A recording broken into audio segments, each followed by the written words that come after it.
Loved ones, this video presentation is for Management 3234 for the summer 20B term. It is session 2.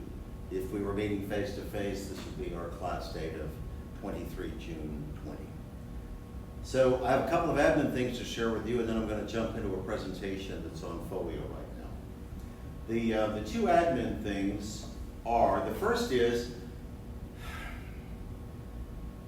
I want to address those of you who may have late registered. I know Drop-In-Ad is still open for another day or so, but it is possible that some of you did not register and attend visually or virtually attend the class, the first session.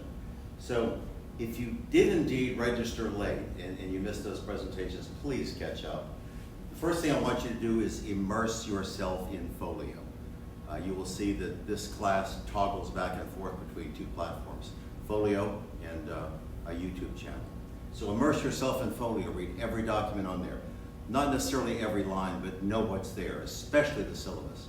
If you have any concerns or questions, please reach out to me, email me, and we will resolve them. So if you've late registered, jump into folio, get a keen sense for what we're doing. The other thing I want to talk to you about is, excuse me, please. It occurred to me that most of you have never had me before, and that is not a bad thing. And I know that all faculty have teaching styles. Some are nominally different and some are radically different. So let me tell you my approach to this class. This is not a doctoral seminar. This is an undergraduate class in an important elective path and the emphasis of entrepreneurship and innovation. When I ask you, if you look at the syllabus and I ask you to read a chapter, read an article I have posted on folio, whatever the case may be is, if I ask you to read a chapter, I will have read it also. And I will have done exactly what I expect you to do. I will highlight it, I will abstract. By abstract, I mean I'll journal. And what I do is I pull out the concepts that I think are truly significant. And I intend to bring those concepts to life. Now, in some cases, I will criticize them. In some cases, I will augment them. I will add things that I think are meaningful. But the point is that when I assign something to you, an article, a chapter, whatever the case may be, I'm going to do precisely the same thing I ask you to do. Now, there's an important extension of that observation, and that is that our exams, all of our midterm exams, and I think the final as well, all of our midterm exams are essay tests. Every essay question will come from the video presentations that I make to you. If I were using multiple choice tests, I might have an instructor's data bank and I might pull 50 questions randomly. Not going to happen here. So the point is, the concepts that I think are significant, which I introduce to you and develop in these video presentations, represent the target array from which I will develop essay questions for all of your tests. So there's a criticality to seeing the videos, paying attention, and doing a competent job of preparing for exams. And before I forget, I want to tell a short story which will later in this presentation take the form of the attendance verification question. And the reason that strikes me that this story has got some real traction, some real value, is it came to me. I experienced this in an election year. This is 2020. We're electing presidents and governors and representatives and scoundrels all over the nation. So I want to take you back to 1972. It was another election year. For the last year and a half I was an active duty in the Army, I was a resident instructor at the United States Army Infantry School at Fort Benning. From an assignment perspective, that was extraordinary. It was also my first opportunity ever to immerse myself in adult education. And I loved it then and I love it now. So, one of the things that was quite extraordinary about the infantry school, like then and now, is we don't just teach American soldiers, we teach soldiers from, back then, I don't know how many now, back then, soldiers from 55 allied countries. So in our classroom settings, they were very much like the tiered classrooms in this building, except they were larger. They would accommodate probably 200 people in this sort of an amphitheater style classroom. But the classes that I'm thinking about were in the Infantry Officers Advanced Course It's kind of like a master's degree if you're going to be a career soldier. It's something like 10 or 11 months in duration. It's really rigorous intellectually, and you simply cannot progress in your career in the Army without having successfully completed the Infantry Officer's Advanced course. So I look out into a classroom, and I may have Brits out there, or Australians, or South Americans. As I said, Allied officers from 55 nations, and it was really a neat experience for me to interact with those fine soldiers. So it's 1972, it's an election year, and there was the same craziness then that there is now. Competing candidates that make all sorts of goofy, moronic, frivolous accusations and that sort of stuff. And politics frustrates me, but it is our reality, isn't it? So we took a break from class, having lunch in like a cafeteria style environment, and we're going back to the classroom after lunch. This was happen chance, I happened to sit across the table from an Israeli officer. And during our lunch, he smiled at me and said, "We have to take our elections much more seriously than you Americans do." And I knew there was a message there. And I said, please go on. And I simply listened. And he said, "We elect on a regular basis a prime minister. That person is the chief executive officer, just as you would elect a president for your country." And he said, "We evaluate them on 3 criteria. We look at their military experience. What, if any, military experience have you had? The second thing they consider is your experience with foreign policy.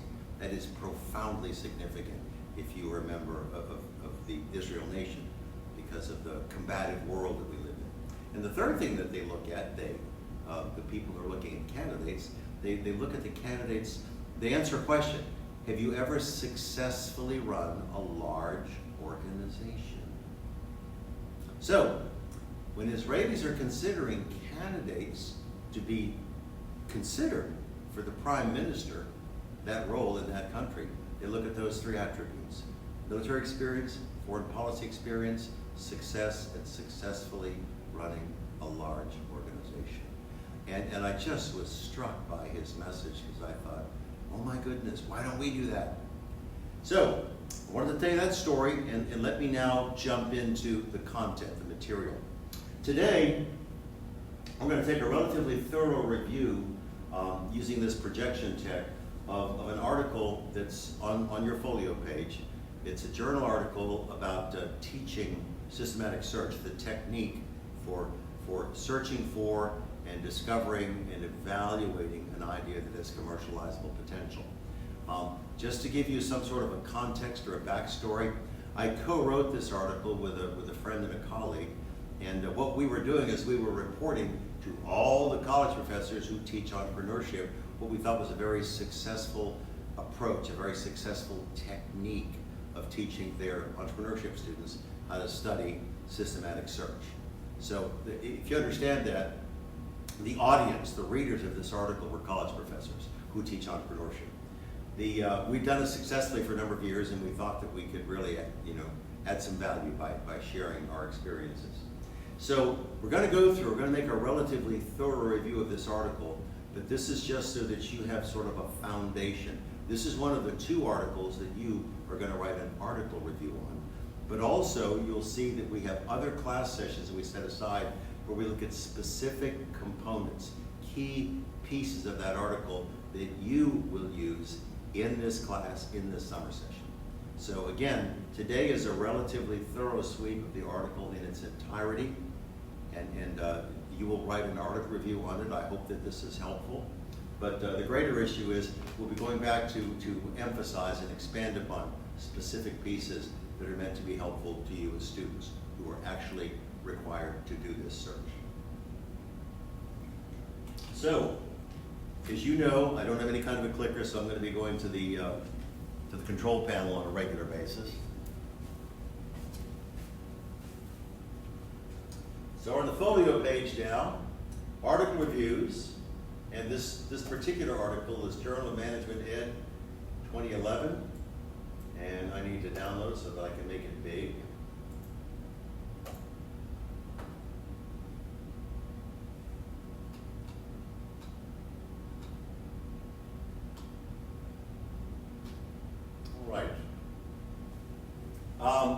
first page just has the title, and if you look at it, it has an abstract and some keywords. I would say to you that those are unimportant for what you're doing.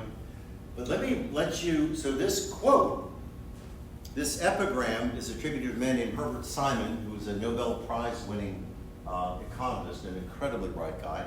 And I don't know all of his work, but I know he did some stuff that was extraordinary in decision making.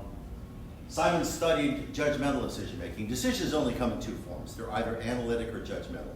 If we make a decision analytically, what that means is we have an opportunity to identify a question and gather data and then analyze those data and interpret the results.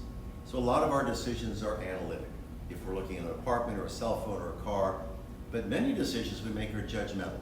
We make them in real time with no database, and our decisions flow from our experiences. So that's essentially what Simon is saying. He's saying that it is the Grandmaster's knowledge acquired by long experience, by a study of patterns, that makes him or her a Grandmaster in chess. So let me tell you this story that starts out 60 years ago.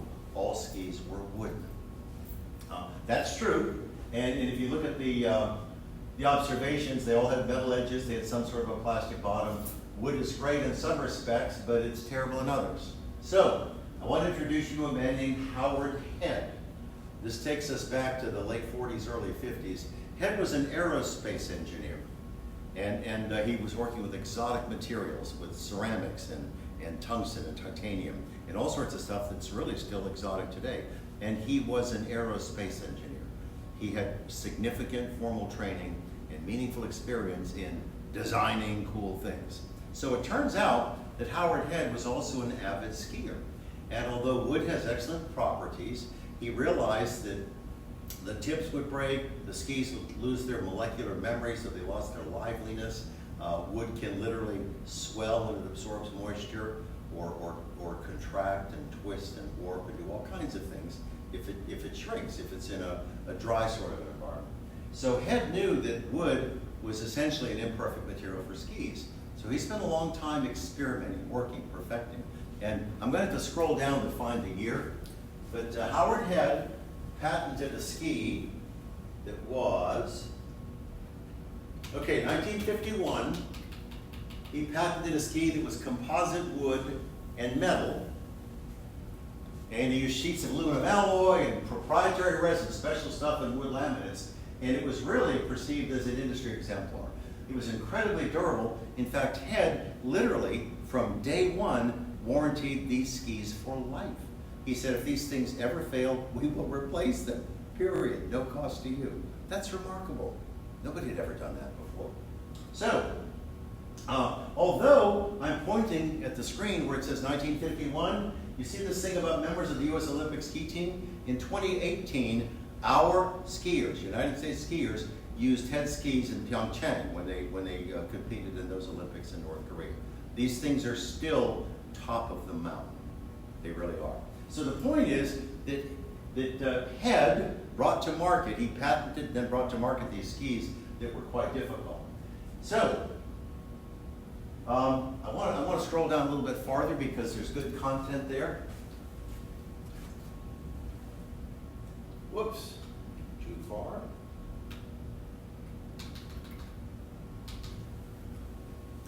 Now, what the first sentence in this paragraph says is that a casual observer might attribute Head's success to being lucky. Wrong, not even remotely so. His discovery was an interaction of his domain knowledge. What do you know about skiing? What do you know about exotic materials? What do you know about manufacturing? So his domain knowledge, his prior experience, and systematic search. Because he was an engineer, he systematically searched for some composition, some blend of materials and adhesives and things like that gave him the ski properties that he wanted. So it was informed, his solution was informed by his formal education and his occupational experiences. If you think about this, his virtue of his knowledge of aerospace materials, process technologies for manufacturing, as well as what he knew about the mechanics of skiing. Luck had nothing to do with this. This is an interaction of education, experience, domain knowledge, and a great deal of effort. So this stuff about prior specific knowledge has literally become an emergent theory of search and discovery. A really talented guy named Mgmt. I published a book in 2002, which probably captures it uncommonly well. My recall is the first article that he published about systematic search, he would have published in a very well-regarded academic journal, perhaps in 1996. So this stuff about systematic search is only 25 years old or thereabouts. That makes it pretty new in the scheme of things. It really does. So, and this theory that he proposed of search and discovery has had all kinds of conceptual development. A lot of people have discussed it and debated it and critiqued it and extended it. It's had all kinds of rigorous external, empirical examination, and it's been applied in classroom settings and all kinds of cool stuff like that. So this theory of search and discovery is robust. It is.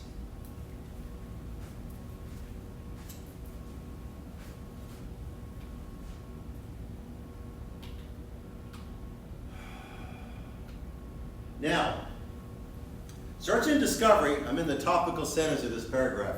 It's a prescriptive theory. If you look about academics, good theories are prescriptive. They tell you what you ought to do. In my opinion, terrible theories are descriptive. They just tell you what somebody else did. And your skills, your resources, the challenges you face aren't necessarily the same as what other people had. So I think descriptive work is really uninformative, I do. So this is a prescriptive theory. It tells you precisely what you should do to accomplish these goals. But here's the takeaway, and this is important that you understand that. I expect that you will leave Management 3234, our course, this shared adventure this summer, with a very special skill set that's durable across time and has broad application across industry contexts. That's a key objective. I'm convinced if you do this well, you will leave here with a skill set that is durable and has broad application. This is lifelong stuff. This is not like learning how to program in C, and 5 years later, it's now C++, and your skills have declined or diminished or they have no value. This is a durable skill set that you can apply in all sorts of contexts. But it's on you, of course, to learn it. Now, the deliverables that we talk about in this article aren't going to be the same deliverables that I'm asking of you. This would contemplate a 5-month course, a traditional semester, spring or fall, not a 4.5-week summer school session. So we simply cannot do in 4.5 weeks what we can do in 15. You don't have the time to carry out these tasks. So there's a lot of stuff here that I don't want to see in a perfect world, but in a traditional semester, I would ask you to do, because I do this. I often teach this course in fall and spring. So let me go to teaching this in a classroom environment.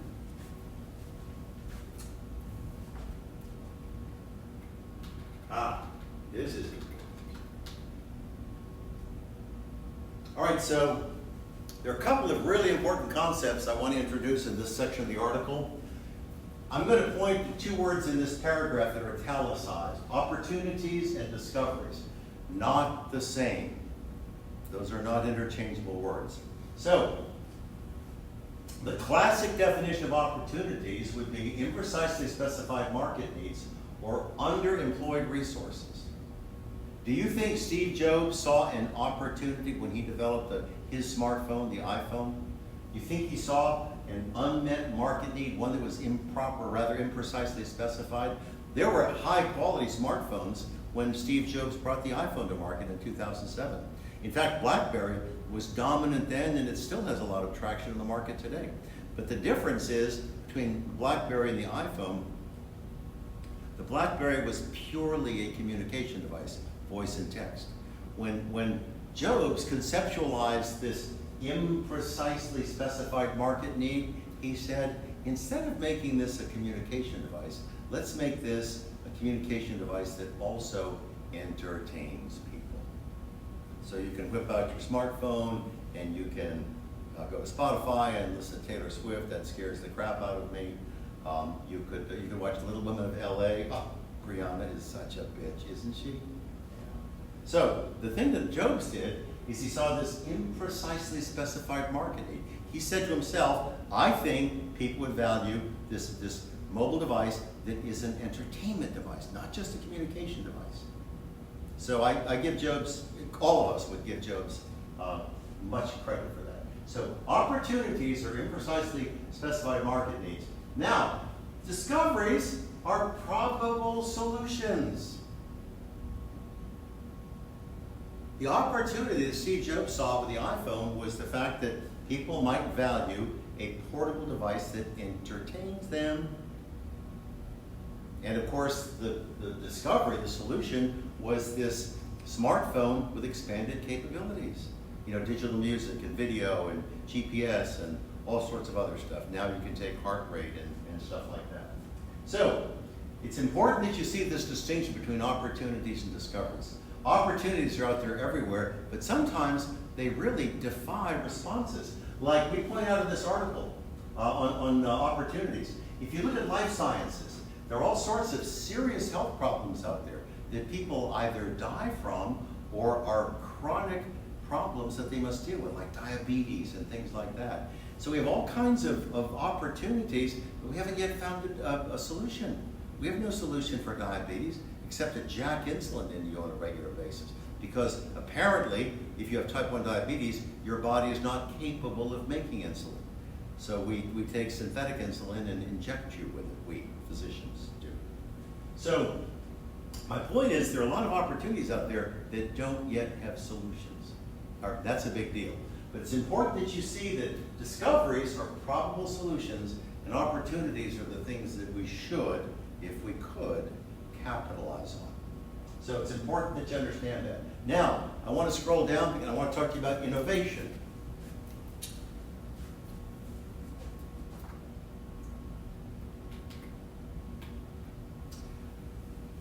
So I talked to you about this on the first day because I made that short presentation on the relationship between entrepreneurship and leadership.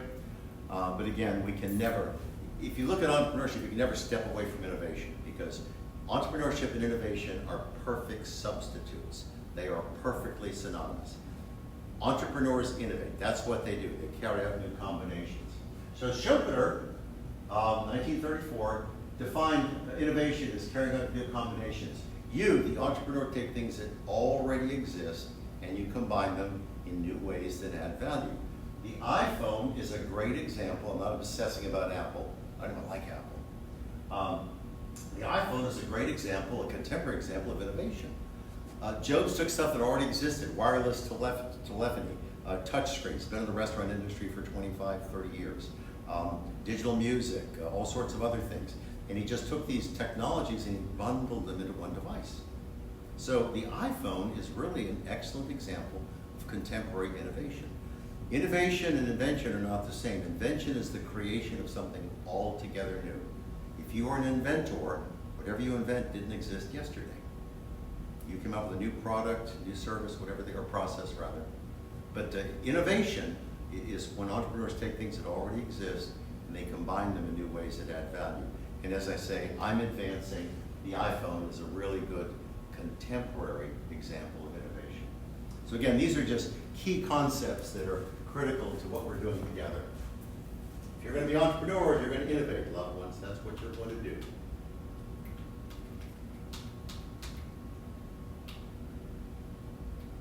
Now, the stuff I'm scrolling through is not unimportant because you're going to read it and you're going to write about it. But what I want you to do, recognize is right now I'm just trying to take the things that I think have real significance and bring them to life.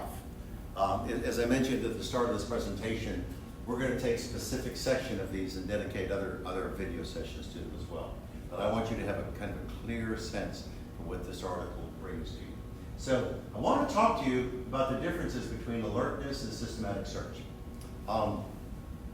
Here is sort of a historical look at alertness. Gosh, y'all, for maybe 30, 40 years, that was the only theory of search in the entire domain of entrepreneurship. The only one. And it came out of neoclassical economics. Economists believe that everything sort of regresses to the mean. That's what's called equilibrium. If you have a bunch of companies in an industry, their combined output is going to precisely and exactly match whatever the demand is in the market. And if you have more output, that means that prices will drop because the demand and supply are imbalanced. So the point is that economics really is a study of equilibrium, how output and demand get to be the same. The Austrian School of Entrepreneurship was a group of economists who said entrepreneurship is an engine of disequilibrium. Entrepreneurs create new stuff, and that disturbs the equilibrium in any industry. My gosh, there are so many examples of that. Look at, I'm not obsessing about iPhones, but when Apple rolled out the iPhone in 2007, it decided to put a camera in it. And in 2007, there were 6 or 7 companies globally that just had incredible success in the industry, the market of selling digital cameras. Sony, Konica, Nikon, Minolta, others. Just a number of great companies with, hundreds of $1 million in sales and profitability and market share growth and everything.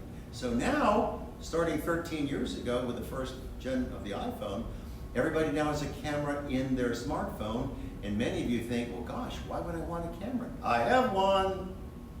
So if you look at the last 15 years, 13, the sales of these digital camera companies are now maybe 15% of what they were 13 years ago. Because the fact that smartphones have cameras has essentially disrupted the need for you to go buy a digital camera. You have one in your device.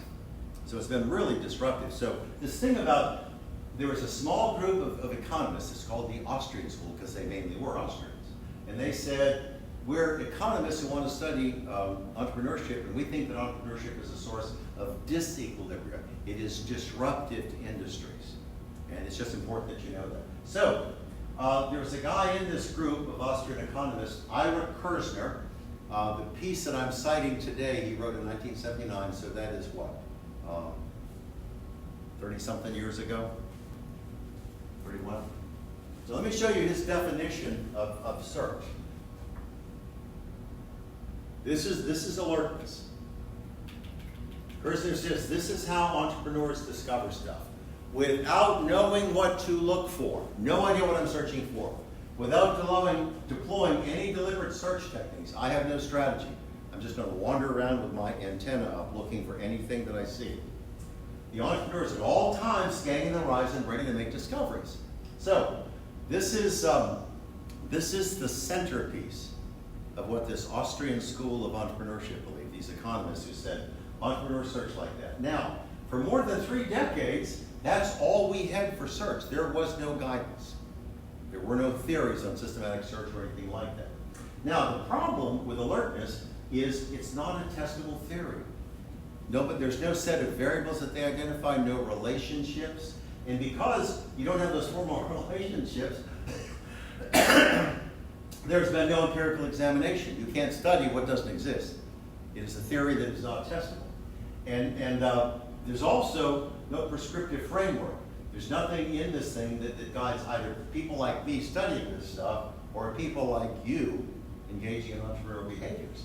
It has literally been described as luck.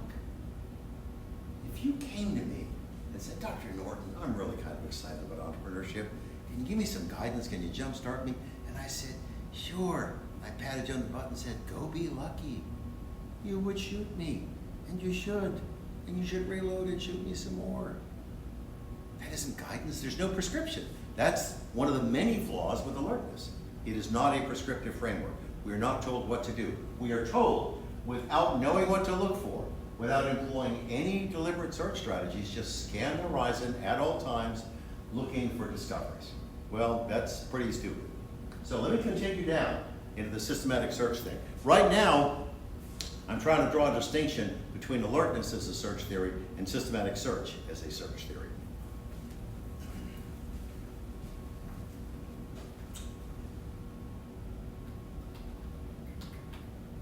So, the topical paragraph of that first full sentence, that first full paragraph, says, in contrast, systematic search is information-based and structured. It's based on information, not on this randomless, aimless search. And it's also structured in terms there's a specific sequence of events. It's prescriptive and it's good in so many ways. It shows an intellectual heritage to Bayes' theorem, and I want to talk about that. Because in Bayes' theorem, you see the point, the Bayesian perspective. Bayes was a philosopher and a pretty talented one. The Bayesian perspective says that priors inform behavior. Prior knowledge interacts with current data to create a probability distribution. So here's Bayes' theorem. Prior knowledge interacts with whatever you have in front of you, current data, and it gives you some distribution, some likeliness of engaging in behavior. Here's what I hope is a quick and meaningful example. Let's assume that I'm a commercial real estate developer. I buy land and I develop it. I build office buildings and warehouses and retail stores and stuff like that. So I'm a commercial developer, and I have 15 years experience. So the 15 years of experience in commercial development would be my prior knowledge. Now, I'm aware of a new property on the market, not in San Diego, but where I live and work. Let's assume a property comes up in Effingham County or Bullock or someplace here in coastal Georgia. So my prior knowledge interacts with the sample. Prior knowledge is information-based, isn't it?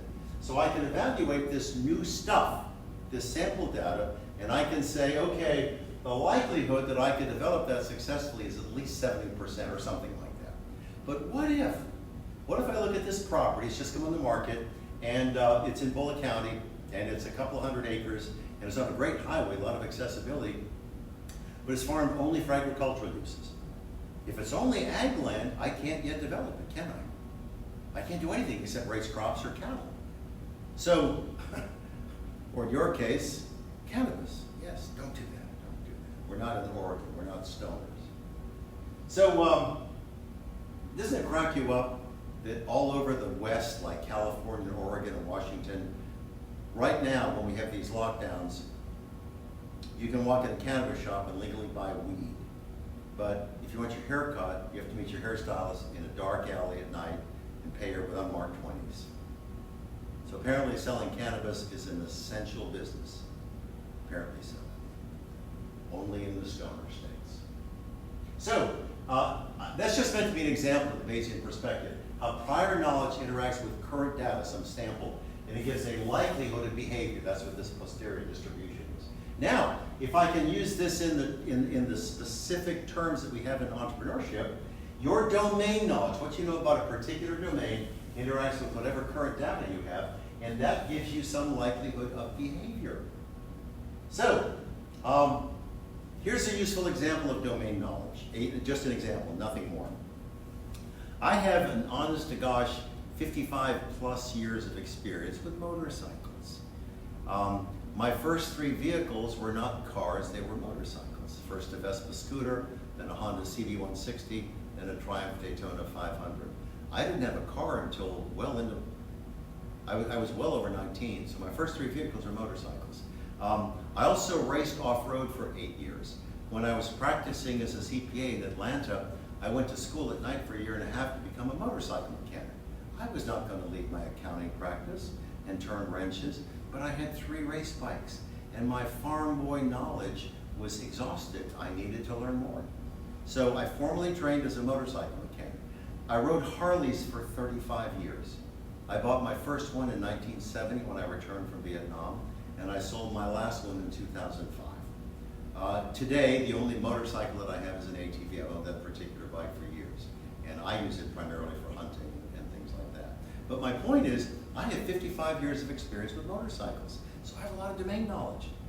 As a street rider, as a racer, as a mechanic, as an outdoorsman who uses them. So, in that domain of motorcycles, I've got a fair amount of knowledge.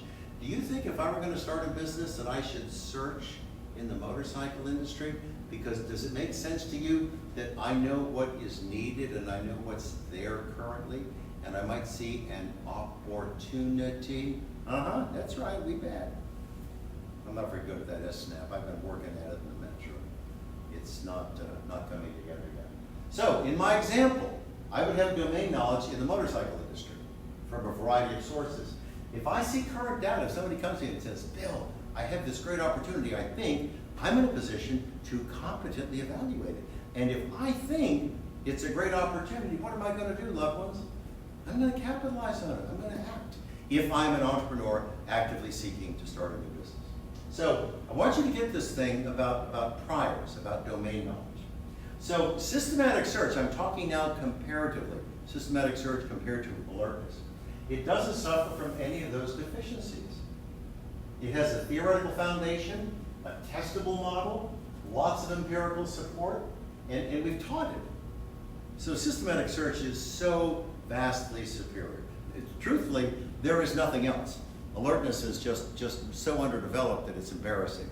And systematic search has been in play now for probably 25 years and a lot of great success with it, a lot of great success. So, let me scroll down again.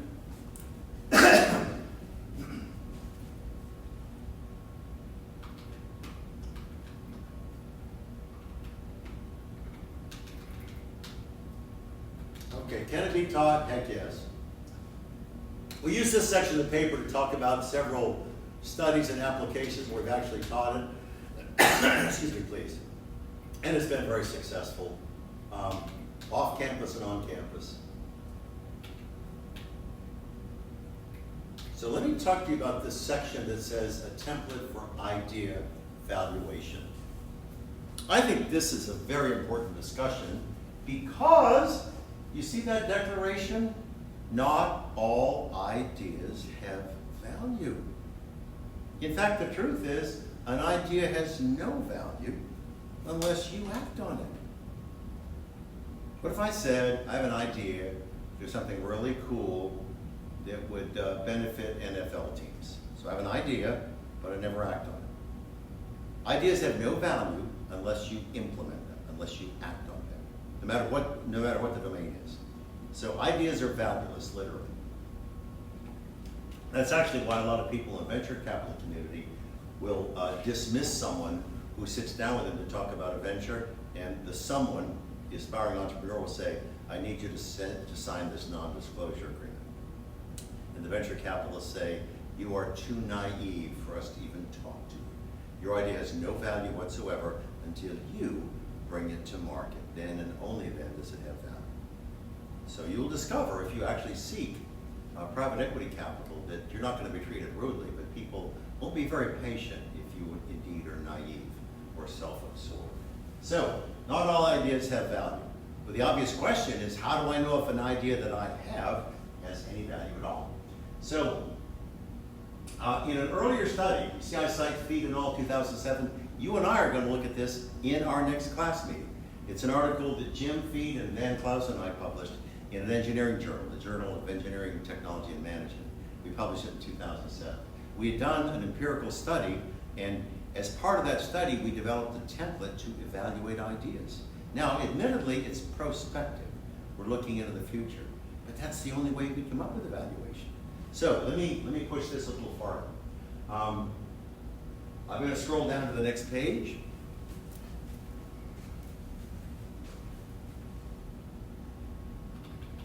So the framework for this template to evaluate ideas is a pseudo-acronym, FVRI, fit, value, rarity, and inimitability.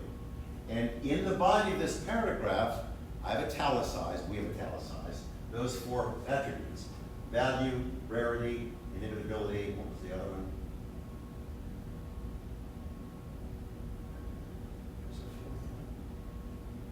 Oh, organization. So, value is a pretty straightforward concept. Does an idea have the potential for you as the business owner to create value? And that can either be increasing revenue or decreasing costs. But there's a flip side to value that you have to answer. Does this create value to my prospective customer? If you don't create value for your customers, they're not going to buy your stuff. So value really has a duality. Is it valuable to you as the business? Is it valuable to the end users for whatever applications they have? So value is a pretty straightforward concept. Rarity speaks to the breadth of distribution. Now, rare is not the same as unique, is it? You are unique. No one on the planet is exactly like you. We are all Homo sapien, we're all the same race, but we all have enormous individual differences. So if something is It doesn't have to be unique, but if it's rare, that means it's not broadly distributed. If everybody in a particular industry possessed the same asset, it would not be rare at all, would it? So there's no basis for competitive advantage. But if only 10% or 15 or 20% of the people in the industry possessed a particular asset or particular capability, that would make it rare, wouldn't it? So rarity is critical. The inimitability piece is, it's a two-pronged thing, and the two prongs are, inimitability is just an adaptation of the word imitate. I get it. You could substitute copyable, duplicatable, anything that gets you to the same place. Inimitability was Jay Barney's work. We cite him in the paper when he developed his original framework when he was talking about the resource space. So inimitability, can the idea be duplicated? I don't know. If another organization can duplicate exactly what I'm doing, there's no basis for competitive advantage. So that's the first piece of inimitability. The second piece, is there a technologically equivalent substitute? If I were going to spend billions of dollars to come up with a company that was going to deliver documents overnight, like a FedEx, I'd have to have a fleet of aircraft, a fleet of ground units, I'd have to have maintenance centers, distribution centers, aircraft maintenance. I have to spend billions and billions of dollars to build this thing. So if I said to you, if you want to send a document from Savannah to San Diego, it's going to be there tomorrow morning, that'll be $1,450. You would tell me to jump off the planet because you could fax it, you could scan it and send it as an email attachment, couldn't you? So you have a technologically equivalent substitute. You can accomplish the same thing, getting the document overnight to another city with a different tech. So that's what this inimitability piece is.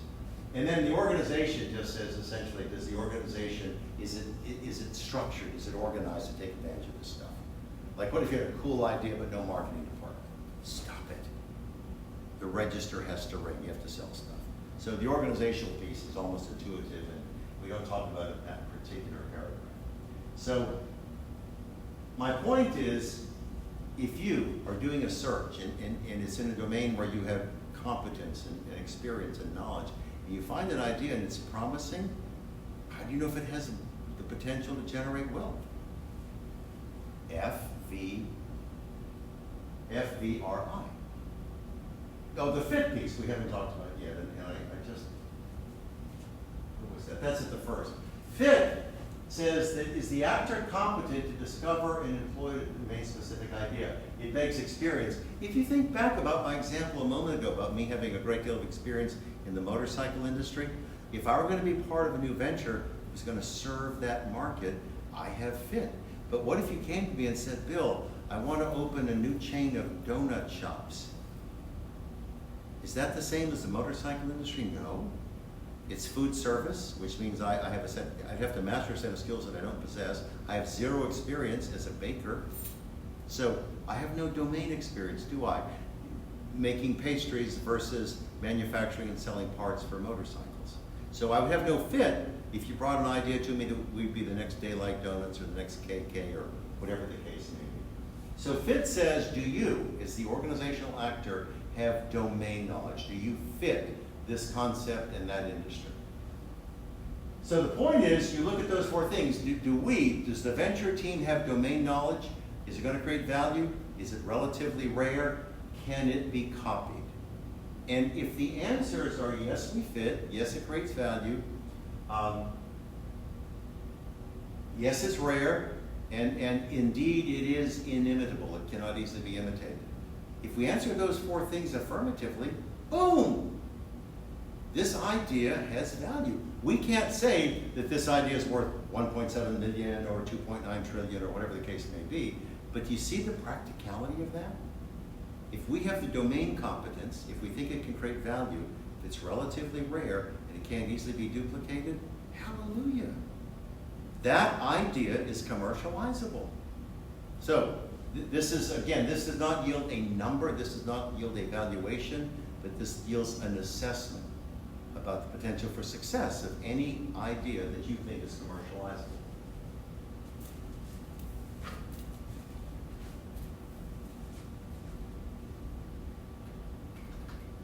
All right, so now I'm going to move through the rest of the article relatively quickly, because what you're going to see is teaching systematic search. We take a modular approach and we break it into 6 sessions, 6 modules, if you will. So session 1, you're going to develop information about personal accomplishments. We will do this, again, starting in the very next, well, probably two more class sessions. We're going to actually drill down into this. So let me give you sort of a preview about this personal accomplishment.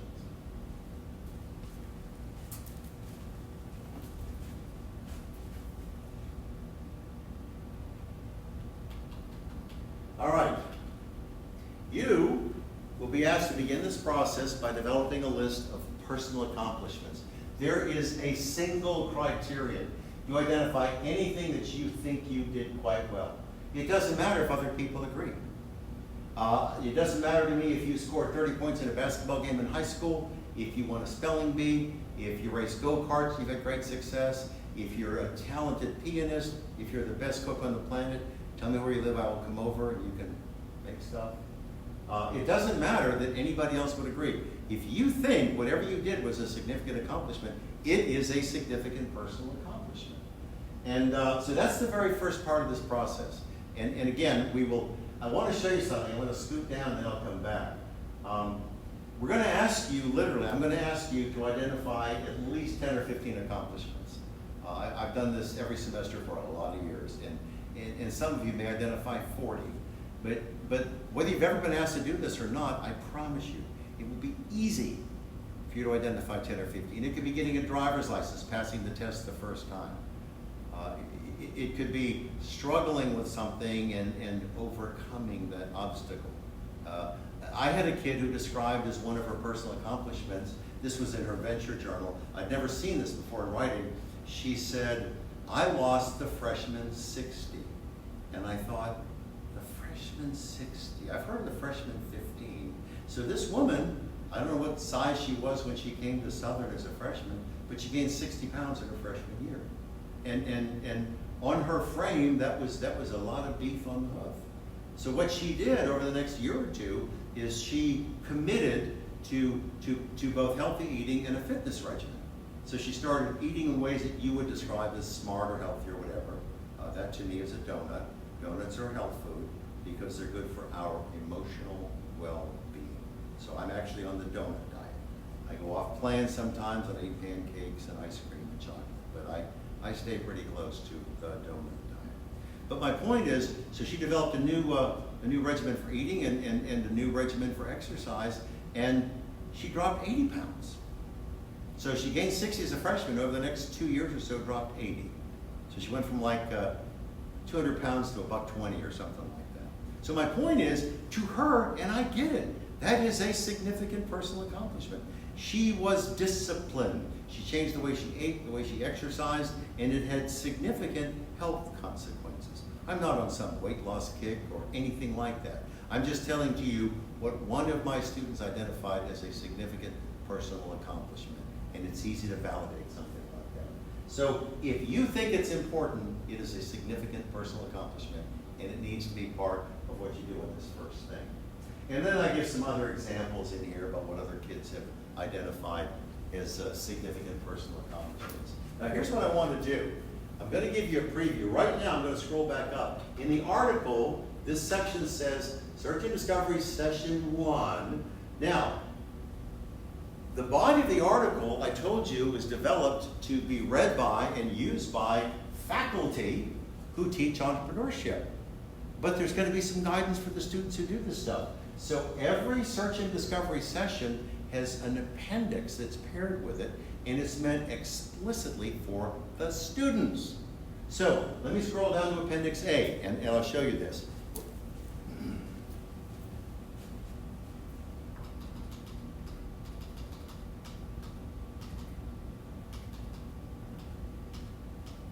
Here we go.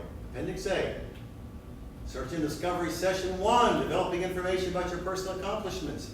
So this appendix is what you will be actually doing when you start working on your venture journal.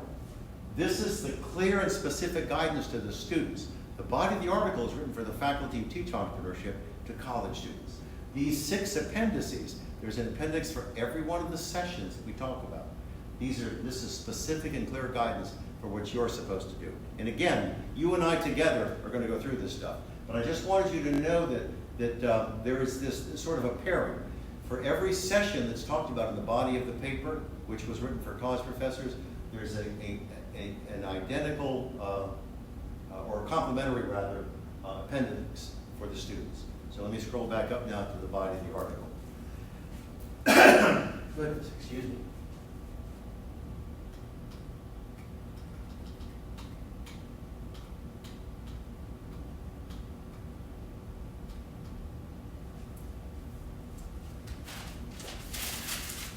So now we're in session 2, and this is guidance on how you would create an accomplishments matrix. It won't surprise you that Appendix B at the back of the paper tells you specifically what to do as a student. So we talk here about how you create a matrix. You know what a matrix is. It's a rectangular array. It's made up of columns and rows. Every spreadsheet that you've ever seen is a matrix. This is not that guy, Keanu Reeves, or whatever his name was in The Matrix, where he dodged the bullets in slow-mo and stuff like that. Those movies were so lame. Weren't they? Please tell me there will never be a Matrix 4, please. I like that guy, but those movies were beyond stupid. So you, as part of this exercise, are going to create a matrix, an array of columns and rows. And the rows are going to be your personal accomplishments, and the columns are going to be the skills. The things across the top are going to be the skills that helped you accomplish that. You may say research, education, training, work experience. I don't know what you're going to say. But you're going to tell me the skills at the top sort of describe how you were able to accomplish that personal thing. So you're creating a matrix.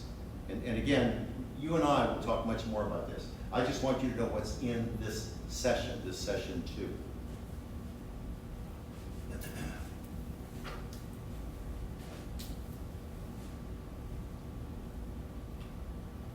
Session 3, consideration sets. Now, I'll tell you what a consideration set is in just a moment, but I want to start with this paragraph that says this is a building blocks approach. Oftentimes that works well in a lot of domains, a lot of learning domains, to take an approach that sort of starts with a foundation and builds it up. So, for us to have a consideration set starts with signals. That's the base. A signal, by definition, is right there in the article. A signal, definitionally, is a packet of information. That's it. Here's a question. Am I sending a signal to you today because I'm dressed business casual? I have on a dress shirt, wool slacks, and polished leather shoes. Am I sending a signal to you? I taught the first session or 2 in a fishing shirt and blue jeans because I forgot I was going to film that day. And if I'm just in my office, I don't dress as if I'm going to be in a classroom setting. So all I'm saying to you is there a signal, the fact that I'm wearing business casual today versus a fishing shirt and blue jeans? Signals are packets of information. If you drive by, you're on any highway, and you see a billboard and it says, case of Bud Light, $2.99. Is that a signal? Yes, I know your blinkers on, your brakes are on, you're already exiting the highway. So, signals are information carrying packets. Now, unsurprisingly, some signals have no value. They're just noise.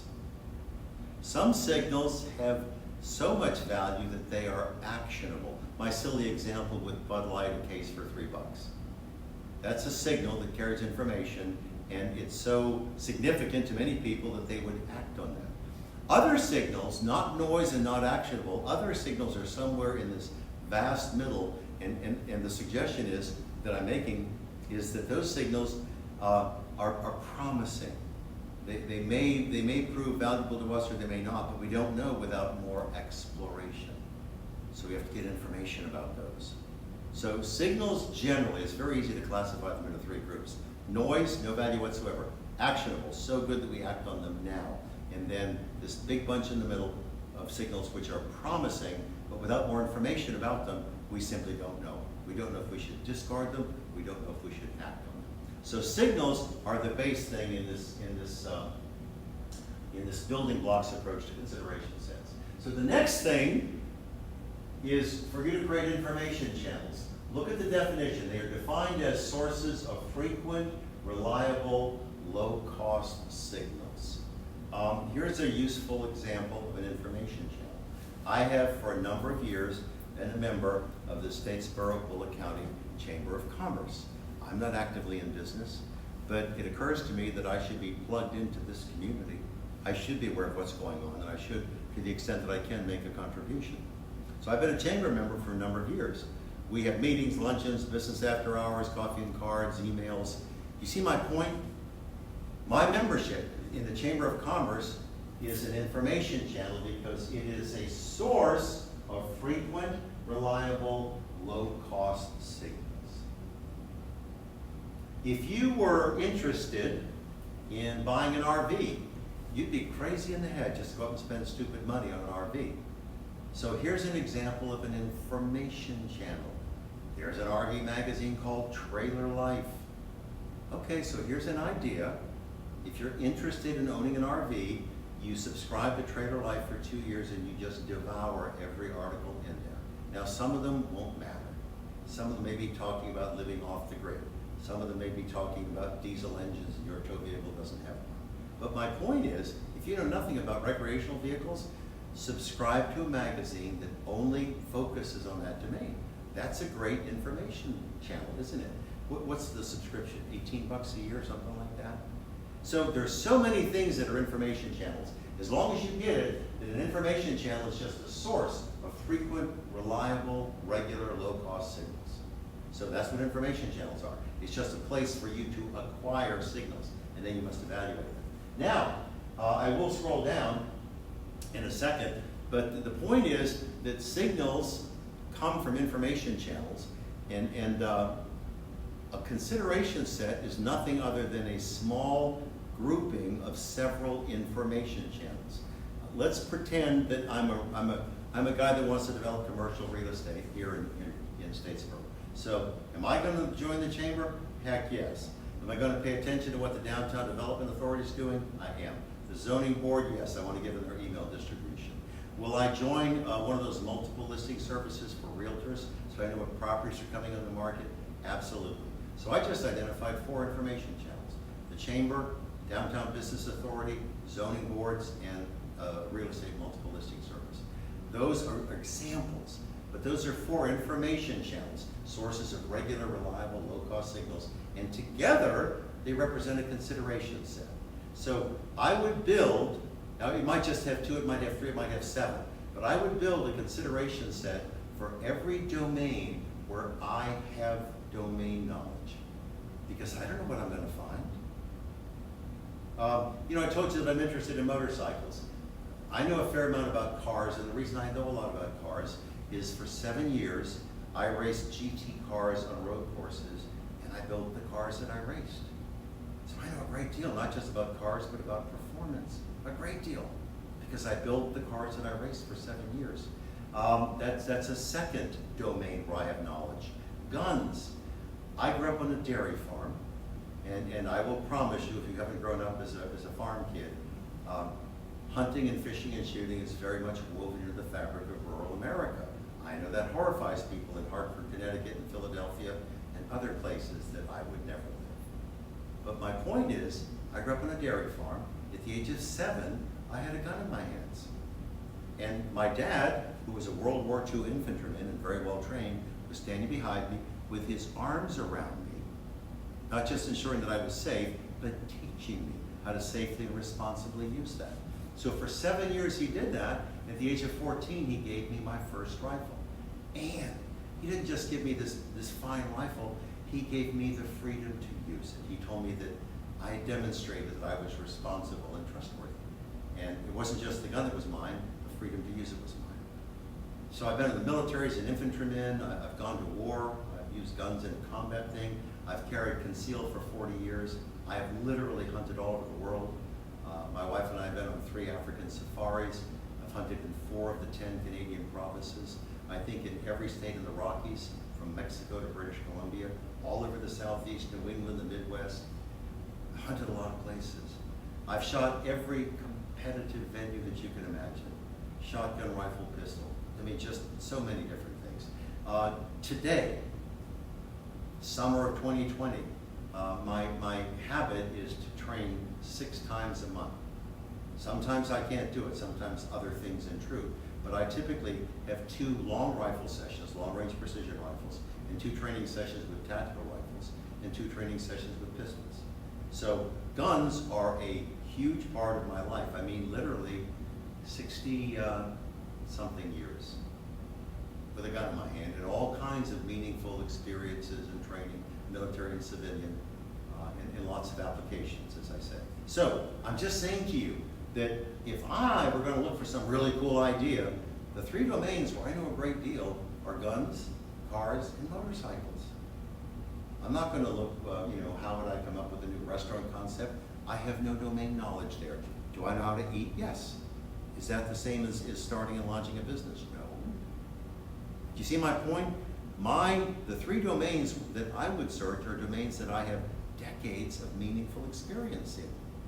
So, my point is that as you build a consideration set, you want to have a consideration set for each domain where you have knowledge.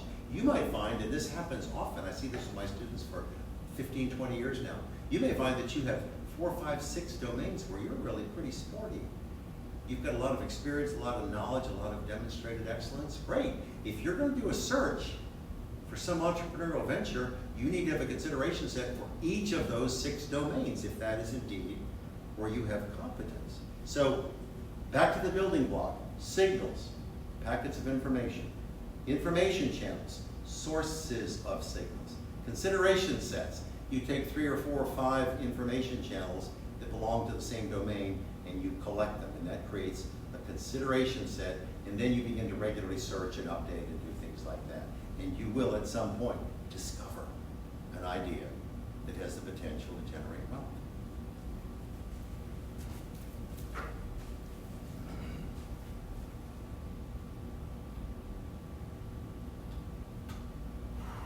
Okay, session 4. Again, there's an appendix. Appendix D would be the appendix for session 4. The thing about updating the composition, what you do is you deliberately search, you have search strategies, and you write down the results. What if I went to a chamber luncheon? If I were to use that as one of my information channels.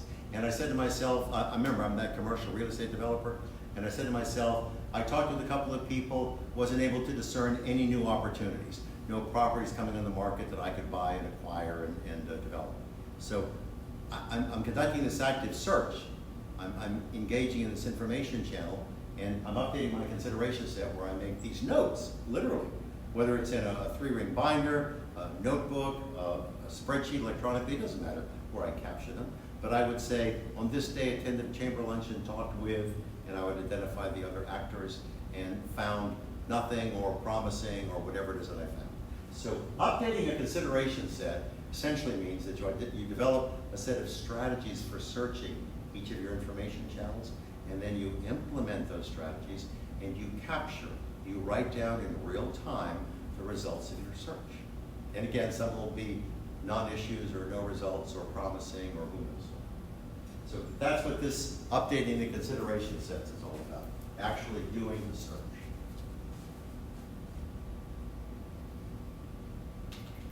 Now, session 5, identifying venture ideas. At some point, you are going to, in this systematic search that you were doing, at some point, you're going to discover an idea that you think is exploitable. When I say exploitable, something that you can take to market. You have the prior knowledge, the skills, the competence, the experience. So you're going to find something that's exploitable. So you need to capture it. Now, if we were together for 15 weeks, if this class were being delivered in a full semester, and I do it often, at least twice a year, I would expect that you'd have as many as 10, 12, 15 venture ideas. And what you would then be forced to do is you've had these ideas, these things that you think are commercializable, and you capture them. You write down some stuff about each of the ideas. You'll see there's a template here, a a specific way that you should capture those data. But the point is, if you have 15 ideas, what I force you to do is something that you should probably do on your own. But my point is, as part of this exercise, I would say to you, you must identify your best two. Now, I've taught this in a sequence where my students took a course in the fall called New Venture Creation, where they went through the search and process and then did a venture proposal. And then the same students were back with me in the spring in a business plan course. So they'd already done the search, they'd done an industry analysis, they'd identified, they'd done a venture screen, and they have an intact team. And when we're back in January for the start of the spring semester, they spend the next 15 weeks putting together a high quality business plan. We don't have an entire academic year, do we? We have 4.5 cheesy weeks. So we will absolutely do the best we can.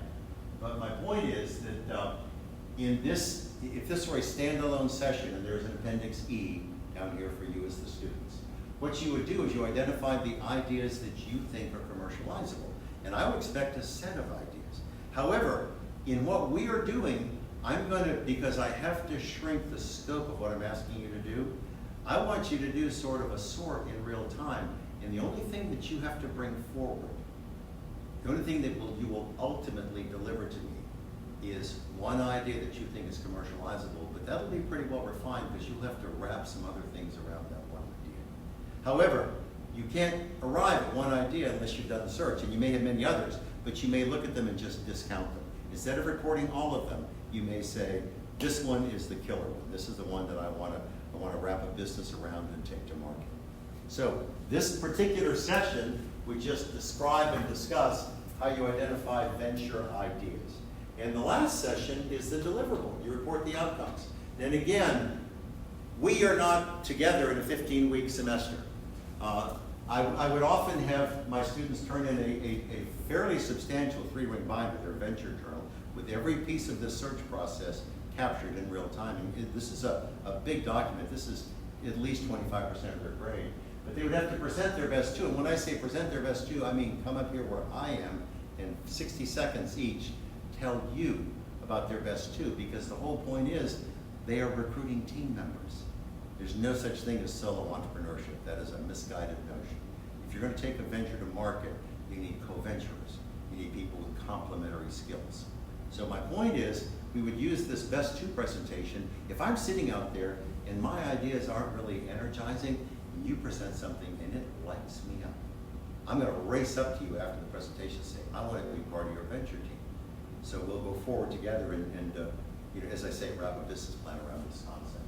So we're not going to do all this. Your reporting is going to be much more condensed than this. But I want you to see how this process rolls out.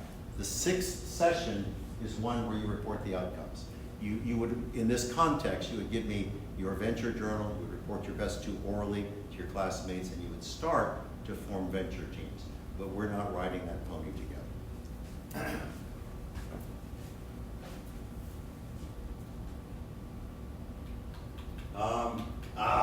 Okay, this is big stuff, because you are going to have to do what's on this page, except no industry analysis.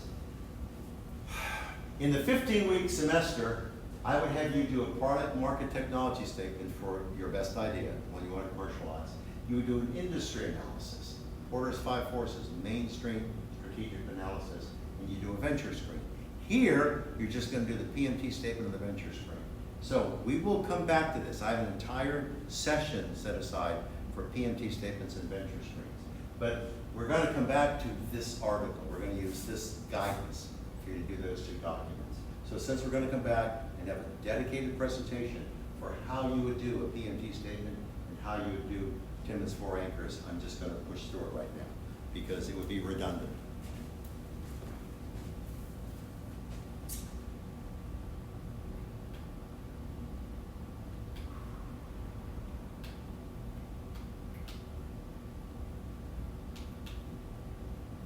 So now we're at the end of the article. There are 6 appendices. And each of the appendices matches up with one of the sessions that I've just talked about.